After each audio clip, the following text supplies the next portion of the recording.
عايز تجيب 60 من 60 في الاحياء والجزء الخاص بالجيولوجيا؟ طب ما تمشي صح. امشي صح ازاي؟ ما انا مش عارف امشي صح يا دكتور. نعم، انت خلصت فعلا يا دكتور مجدي لطلبتك منهج الاحياء والجزء الخاص بالجيولوجيا يوم 15/2؟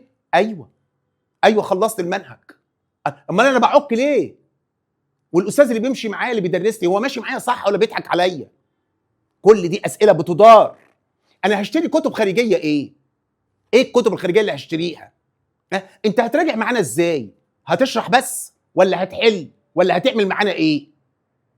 انتبه، القصه مش شرح، كل منهج ليه شرح وفي حاجه اسمها تكثيف المعلومه. وبعدين انا هقعد في لجنه الامتحان يجي من 3 ساعات يجي لي السؤال عايز اطلع اجابه. انا عايز اعمل ده ازاي؟ انا هعمل ده ازاي؟ لما تخلص المنهج بقى 15/4 هتلاقي وقت تعمل اللي انا بقوله ده؟ لا.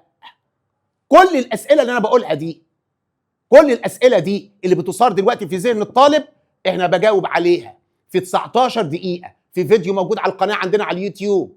هتتواصل مع فريق عملنا وتعرف التفاصيل قدام عينك وتخش تسمع الكلام ده. ال 19 دقيقه دول يا هتفرح وتفرح اسرتك يا اما هتكمل غلط وهتسقط في الماده دي. اختار بقى اللي انت عايزه.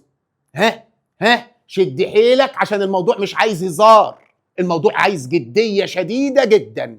هرد لك على كل الكلام ده وهرسم لك خطه عمل قدام عينك تناسبك من خلال هذا الفيديو ان شاء الله. نعم، يلا شد حيلكم يا ابطال، ربنا معاكم وربنا يفرحكم وان شاء الله تسعدوا بالنجاح والتفوق. القاكم على خير والسلام عليكم ورحمه الله وبركاته.